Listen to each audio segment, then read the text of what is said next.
Magandang gabi po sa lahat. Tayo nagbabalik dito sa ating munting channel. Ayan, para magsalang uli ng coins kung magkano na ang kanyang presyo sa ating mga online selling. Isa naman tayong kolektor. Ayan.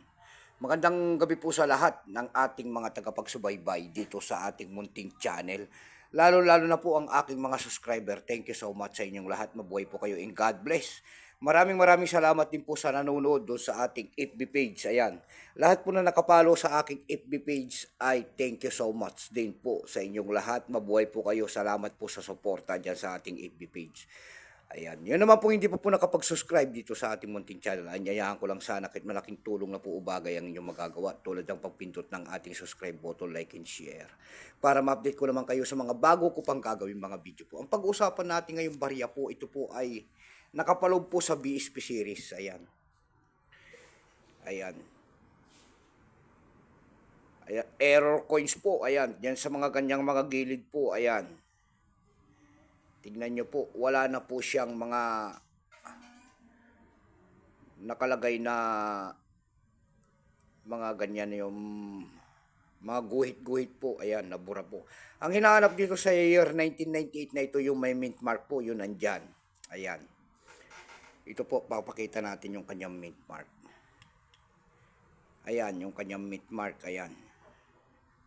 Pero ito po hindi rin mint mark. Ayan. Wala siyang mint mark. Kaya nga, error coins din yan. Ito po ay error coins. Ayan. Tingnan natin ang kanyang presyo kung magkano ng kanyang halaga sa ating mga online selling kasi error coins to. Ayan. Yung mga error coins dito, ito po ay mga ayan, sigurado may mga presyo na. Ayan, siya po si Emilio Aguinaldo po. Ayan, nakapaloob po yan sa BSP series. Ayan, yung kulay dilaw po na 5 pesos. Nakapaloob po sa BSP series.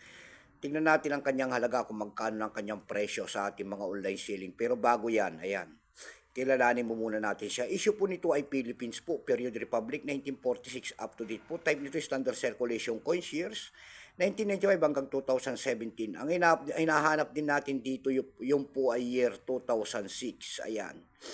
Yun hard to find po rito sa coins na ito. Year 2006. Baka mayroon kayo niyan. Ayan. 1,000 po pataas ang kanyang presyo. Baka hindi nyo po alam. Years ito 1995 hanggang 2007. Value nito 5 pesos. Nakapaloob po sa BSP series. Currency piso 1967 up to date po. Composition yan ay nickel brass. May bigat lamang itong 7.7 grams. May habang 27 mm. May kapal po naman itong 1.87 mm. Siyempre, bilog ang kanyang hugis. Orientation yan ay middle alignment. Number and dash 1680. Reference number KM-272. Ayan. Central Bank of the Philippines ang kanyang nasa likod. Ayan. Central Bank seal within circle and gear design within scallop border. Ayan. Pagkatalikod yan, makikita nyo ang year 1993 ang pagtatag ng ating Bangko Sentral and then cut wheel po. Diyan po bumabase ang ating mga kolektor kung ano reverse o die ang isang coins. Ito pong year 2003 na ito ay itong year 2000 na itong year 1998 na ito po ay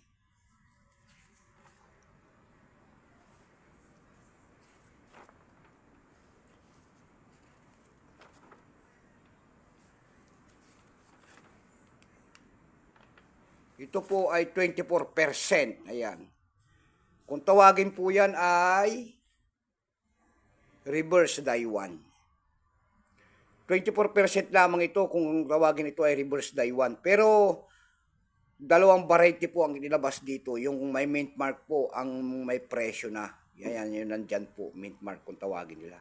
Wala pa po may pakita ang ating Bangko Sentral kung ilang piraso po at ginagamit pa ito. Pero may price na po yan doon sa ating numista.com kung tawagin nila. Yung kanyang verify po kung tawagin nila 17 pesos. Extra pa 31, almost uncirculated 38. Ayan, uncirculated 38 din. Dako naman tayo sa kanyang price. Ayan. Doon sa ating eb.com, bintahan po ng coins pandaigdigan. Mayroon na tayo nakita nagbebenta doon ng $4.50. Nasundan po yan ng $2.67. Ayan. Yung pinakamababa po ay $2 na. Dako naman tayo sa Carousel PH. Ayan. Sa Carousel PH po, ang nagbebenta doon, ang seller po ay si Sniper. Ayan. Binibenta niya po ng 1,200 pesos ang kanyang coins doon.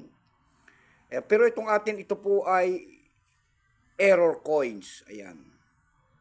Ayan. Error coins po yan. Ayan, kanyang gilid. Ayan. Meron naman tayo nakita nagbebenta doon ng 200 pesos nito. Ayan lamang po ang ating may babaging kanyang presyo. Keep safe po sa latin. God bless.